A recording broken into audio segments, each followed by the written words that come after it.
Laberinto de papel.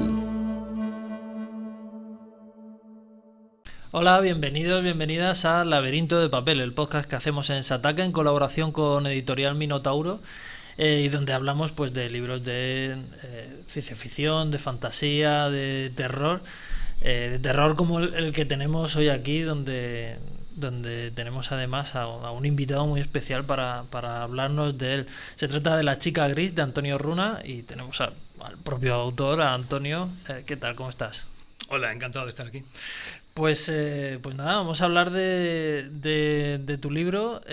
Cuéntame un poco, porque tú procedes de hacer divulgación sobre el género, ¿no? Hombre, yo llevo lo típico que llevas escribiendo toda tu vida, ¿no? Pendiente de hacer esa novela, ¿no? Que se va a publicar en algún momento, pero lo típico que nunca acabas, ¿no? Y te vas liando con otras cosas. Entonces, bueno, pues al final, después de que surgiera la oportunidad de hacer un ensayo sobre Batman para otra editorial, digamos que le pillé el tranquillo, ¿no? Y ya me discipliné, ¿no? Porque la verdad es que, claro, si escribes solo cuando te apetece, pues acabas no escribiendo, ¿no? Entonces yo era el rey de la procrastinación, pero me sirvió mucho aquello para decir, bueno, y ahora que tengo el ensayo voy a por la novela. Y me puse a escribir una historia que llevaba muchísimo tiempo rondándome la cabeza, y fue tan sencillo como ponerse y no acabar, ¿no? Y ya cuando se cerró, pues bueno, ya como habíamos tenido cierta química, bueno, mi editora Vicky Hidalgo y yo, pues dije, pues se la voy a colar, ya que la conozco. y nada, fue la primera puerta a la que llamé, y ahí está el libro sobre la mesa. Estupendo. He tenido suerte, yo creo. Estupendo. Bueno, el libro está muy bien. A mí me ha gustado. a mí me ha gustado.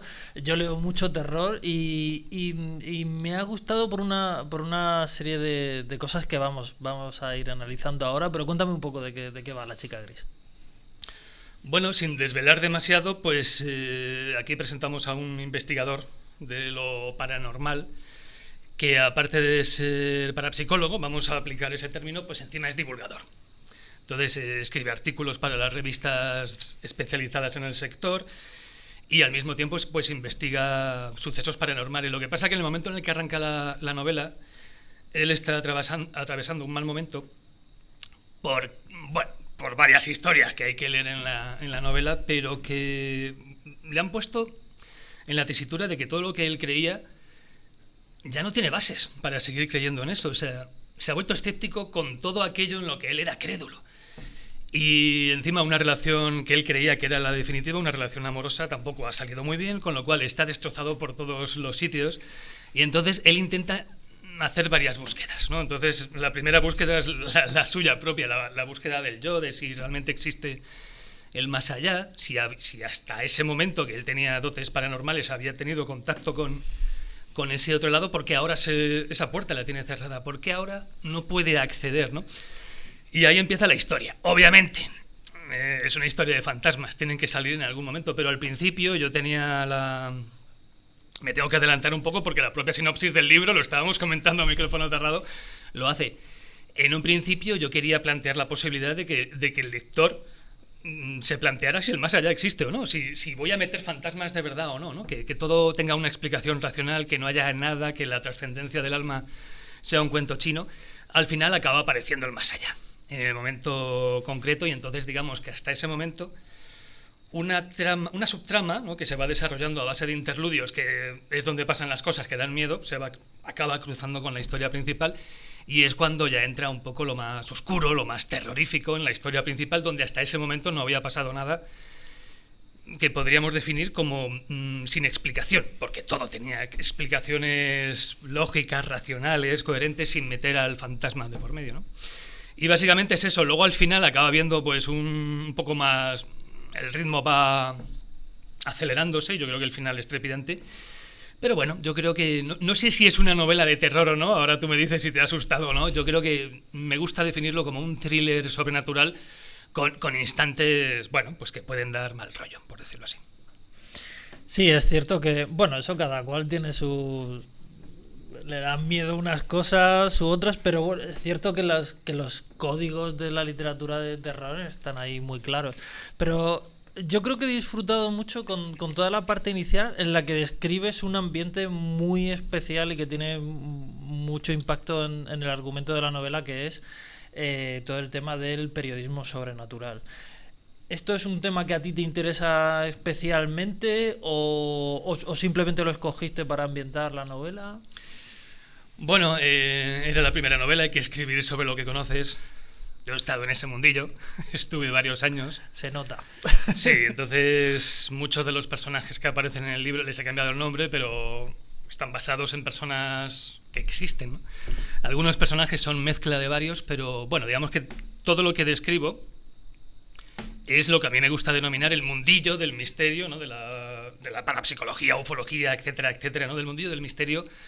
Sobre todo aquí en Madrid, ¿no? Entonces la descripción de las redacciones y de un poquito todas esas localizaciones donde se gestan un poquito los medios de comunicación especializados son los que yo vi. Y con las maneras y las formas en las que se mueve la gente en esos ambientes, que es un mundo donde en una mesa como la que estamos nosotros aquí sentados, tú y yo podemos hacer una revista de misterio sin mayores problemas, y todos son participaciones exteriores, ¿no? de colaboradores, tú le pagas el artículo y ya está. Y aquí, con un par de ordenadores, pues sacamos una revista. Adelante, es así de simple, ¿no? Y tenemos a la competencia en la mesa de al lado, que es un poquito lo más llamativo. Eso ahora ha cambiado, creo que ahora cada revista tiene su propia redacción, o no lo sé, porque hace ya tiempo que no sé cómo, que se cuece, ¿no? En el mundillo de la divulgación del misterio, pero sí, está muy basada, y de hecho todas las personas que se dedican a esas cosas están leyendo la novela y digamos que reconocen los sitios, los ambientes, incluso se identifican a sí mismos. A algunos no les ha gustado porque piensan que es una visión crítica. Yo no creo que sea tanto, o sea, yo no creo que sea tan crítica, podría haberme pasado muchísimo si quisiera, porque mi experiencia, bueno, tampoco fue muy satisfactoria, vamos a decirlo así. Pero bueno, sí es cierto que ese es el punto de partida, porque yo creo que luego la novela se olvida de eso y va en otra dirección. No es una novela del mundillo del misterio, a mí el periodismo del misterio pues me interesa bien poco, pero al personaje le quería situar ahí, ¿no? Claro, porque sí que es verdad que no haces un análisis muy, o sea, crítico de ese mundillo, pero sí que es verdad que lo usas un poco como para cultivar la duda del protagonista, que tiene pues eso, dudas acerca del más allá, de sus propias capacidades, ¿no? Sí, porque, bueno, y de hecho en la novela hay otra subtrama que tiene que ver con todo lo que él vivió con su padre en el pasado. Entonces la novela se redirige de vez en cuando a mediados de los años 90. Y ahí un poco, quizás sea donde está un poco la visión más crítica mía, porque en el mundo del misterio hay una posición como muy cómoda de creerse todo, ¿no? Quiero decir, o estás a favor o estás en contra, y si estás a favor te lo crees todo. A lo mejor no crees en el Yeti o en el monstruo del lago Ness, pero si llega a tus oídos un caso paranormal, es cierto. El testigo siempre tiene la razón.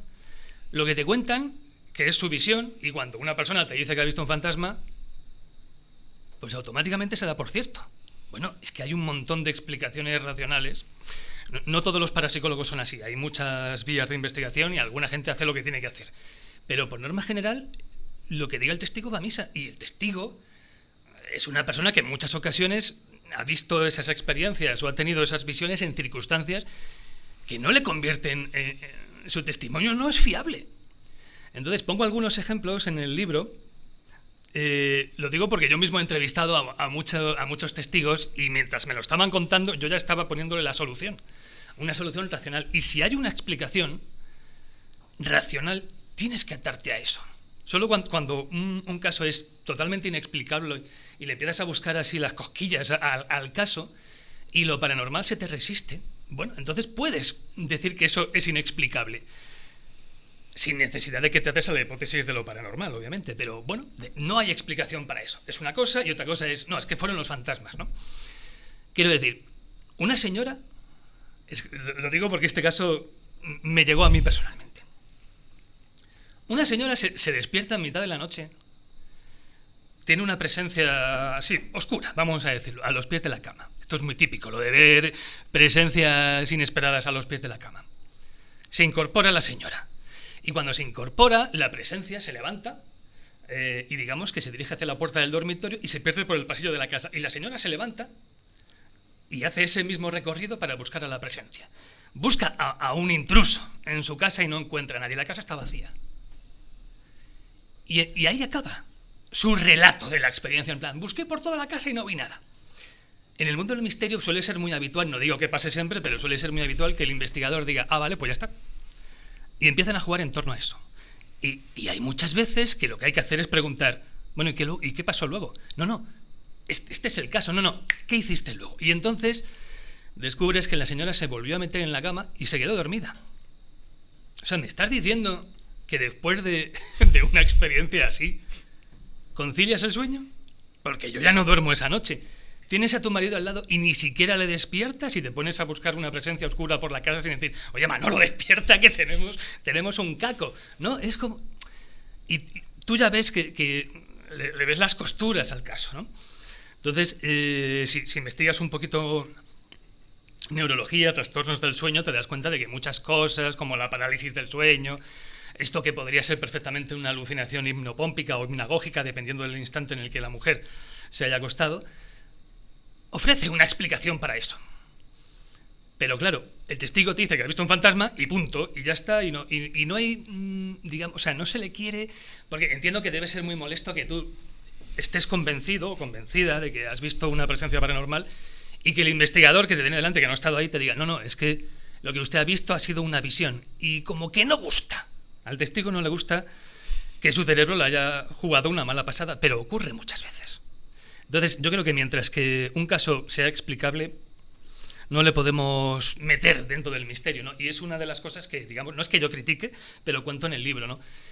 El padre del protagonista estuvo dentro de un grupo de investigación, todos eran medios y, sin embargo, todos eran muy críticos, ¿no? Entonces, esa es un poco la visión que yo quería ofrecer, ¿no? La del parapsicólogo un poquito más... La palabra escéptico está muy satanizada en este mundillo, pero yo creo que es necesaria. Hace falta aplicar un poquito el método científico a la parapsicología para que te la tomes en serio, y no es algo que siempre ocurra. A ver, es decir que escuchando tus palabras, que estoy completamente de acuerdo, no me extraña que haya quien se haya podido, claro, se haya podido molestar y demás. Y también he de decir que todo esto que me estás contando me estaba recordando a pasajes del principio donde presentas varios casos de los protagonistas, imagino que serán pues lo que estás diciendo, como mezcla de distintas cosas que tú has vivido o has oído. Y aparecen ahí y creo que es muy interesante porque le da es un trasfondo bastante interesante al protagonista. Sin embargo, luego llega lo sobrenatural y ahí te tiras en plancha. O sea, no tienes ningún problema. Sí, hay un momento en el que digámoslo así, en el mundo del misterio se dice que mientras no abras la puerta no te entran, pero si la abres se abre de par en par, ¿no? Entonces es sobre todo cuando la gente se mete a experimentar con la Ouija y todo eso. Y es cierto que en el preciso instante en el que a una persona le pasan, y esto me lo he contado en muchas ocasiones, ¿no? En el momento en el que una de estas personas que se meten en este mundillo se pone a ver cosas, ya no para. Ya está viendo fantasmas con cierta regularidad y es como, joder, yo he buscado el fantasma toda mi vida y yo no he encontrado nada. Yo por eso soy un poco crítico. Y si yo hubiera querido escribir una novela realista y verosímil, acorde con mis creencias, pues sería una novela muy, muy aburrida en la que el principio y el final pues es básicamente un bloque.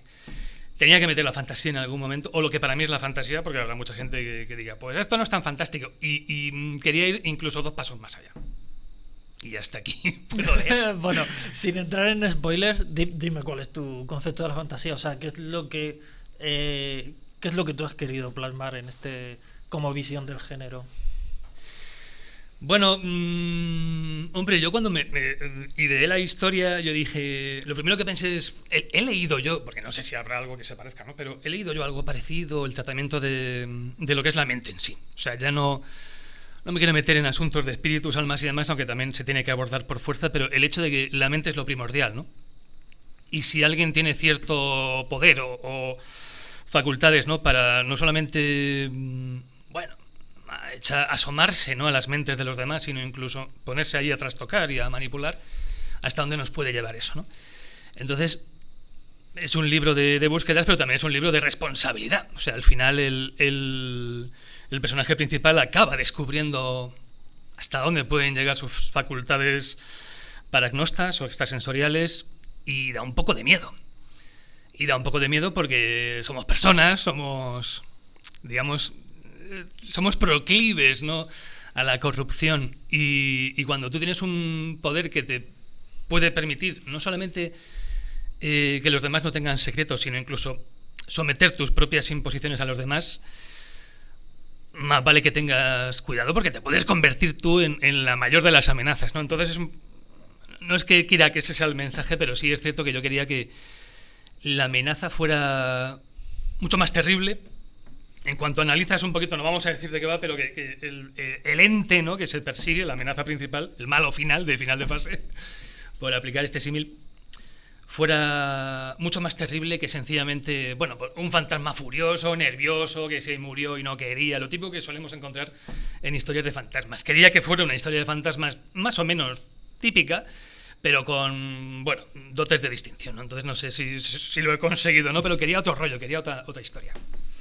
Bueno, está claro de qué te has querido distanciar, pero ¿a qué te has querido parecer? O sea, ¿cuáles son tus referentes? Es que, vamos a ver, a la hora de escribir, pues Ya. cada uno intenta buscar su camino, ¿vale? Ya sé que no es voy a parecerme a esto, pero bueno, una vez acabado, una vez reflexionado, dices, pues mira, esto se parece a tal o cual lectura que tuve. Hombre, yo soy muy de Stephen King, de toda la vida. Yo, desde que empecé a leer, Stephen King estaba allí, y posiblemente me muera y él siga escribiendo, ¿no? Porque, en fin, o sea, qué caudal. Y me gusta la forma en que él presenta las historias y cómo las desarrolla. No me suelen gustar los desenlaces de Stephen King muchas veces, pero sí me gustaba esa manera. Yo no es que haya querido escribir a los Stephen King, pero supongo que al final, incluso aunque tú desees ser original y demás, pues bueno, algo tira, ¿no? Pero yo creo, francamente, la mayoría de la gente que escucha mi podcast me ha dicho que es un poco leer, o sea, la voz, como además es una historia que está narrada en primera persona, muchos escuchaban al protagonista con mi voz. O sea que de algún modo, digamos, todos estos años que he estado divulgando, quería plasmar, digamos, esa forma de comunicación, ¿no? Que de algún modo fuera yo hablando, aunque el personaje no soy yo para nada, no tiene nada que ver conmigo, pero sí quería que se fuera un poquito el estilo, ¿no? El estilo de un podcast un poquito más literario. Obviamente no puedes, de la misma forma que yo tengo un lenguaje, pues a lo mejor un poquito más llanote. En el programa no quería trasladarlo tal cual al libro, pero sí que fuera así fluido, que no fuera una lírica demasiado enrevesada ni nada por el estilo, que sea accesible, ¿no? Si tampoco ser una cosa así que haya escrito, yo qué sé yo, un youtuber de 14 años o algo por el estilo, entiéndeme. Que lo haya conseguido, ¿no? Eso ya depende del lector. Y que el hecho de meterte en el terror es una cosa de preferencia particular, porque a ti te gustan muchas variantes de la literatura fantástica. ¿Es algo que tú querías conscientemente ir al terror o a estos temas y demás? ¿O simplemente salió así? Sí, quería ir al terror porque, vamos a ver, a mí me encanta la fantasía y supongo que algún día lo intentaré, futuro, pero yo quería un poco más formarme, ¿no? Con varios libros así, donde no me tenga que inventar un mundo, con un mapa y todas esas cosas, donde no tenga que documentarme sobre una época diferente, sino que sea mi época, sea mi ciudad, sea los elementos que yo conozco, ¿no? de ese periodismo especializado. Y claro, eso tira bastante al terror. Entonces podía meterme en la ciencia ficción, pero bueno, llevo toda la vida escuchando historias que dan mucho mal rollo. Desde que soy un crío, en las acampadas, cuando nos íbamos por ahí, los chavales, a mí me gustaba contar historias de terror basadas en hechos reales, que me había contado a alguien que le había pasado. Y esas historias siempre me han funcionado muy bien en la radio, en el podcast, y quería meterme en ese género porque creo que lo conozco y he leído muchísimo. Para mí era más fácil eso que, por ejemplo, pues meterme con magos, guerreros y todo eso, que creo que hace falta tener un cierto desarrollo, ¿no? como escritor antes de meterse en algo así. Pero bueno, todo irá llegando. Todo irá bueno, llegando. entonces la pregunta inevitable es ¿con qué estás ahora? ¿Estás pensando en escribir más ficción o bueno, lo estás compaginando con labores más de divulgación? Hombre, yo sigo con mi podcast, es mi medio de vida ahora mismo, o sea, es en mi escalafón de preferencias, pues el podcast lo primero y luego los libros pues lo segundo, ¿no? Ya estoy con la otra novela que no es secuela, quiero dejar eso claro, no tiene nada que ver, bueno, no tiene nada, claro que tiene que ver, porque es el mismo protagonista y su entorno cercano, pues son los mismos personajes, pero he querido distanciarme de este libro, todas las cosas que se abordan aquí no se van a abordar en la siguiente historia, por lo tanto no es una secuela. Quería un poquito... vamos a ver, yo me lo planteé como... antes de leer El dragón rojo, de Thomas Harris, leí El silencio de los inocentes, ¿no? De los corderos. Y no sabía que había un libro anterior, ¿no? Y me pareció que era la primera historia, ¿no? Que quería eso, ¿no? Que si alguien lee la novela que estoy escribiendo ahora, no tenga que leer primero La chica gris. Lo puede leer después, antes o no leerla. Me interesa que sea una historia independiente, ¿no? Que no se vea como una continuación porque no voy a continuar nada. Me sorprende esto que dices, porque creo que exprimes bastante al personaje, o sea, da la impresión de que no queda nada por contar de él. Claro, lo que pasa es que, claro, el personaje cuando empieza la novela está en un punto, cuando acaba la novela está en otro punto, y hay que empezar a construir a partir de ese punto. Entonces es muy jugoso, ¿no? Porque, bueno, no quiero contar mucho, pero en el punto en el que acaba el personaje de la novela es interesantísimo para seguir narrando. Bueno, ¿y ahora qué? ¿A dónde vas? Con tu vida, en el punto al que has llegado, bueno, puede dar mucho miedo. Y sí es cierto que me está saliendo bastante más terrorífico. Así. Estupendo. Bueno, pues nada, esto es lo que nos has contado sobre La chica gris, que acaba de salir en Minotauro, en su sello de Laberinto, que está dedicado a autores de habla hispana. Y nada, muchísimas gracias por venir a contarnos sus secretos. A vosotros. Y nada, nosotros nos veremos en el próximo episodio de Laberinto de Papel, el podcast que hacemos en Sataka en colaboración con Editorial Minotauro. Hasta luego.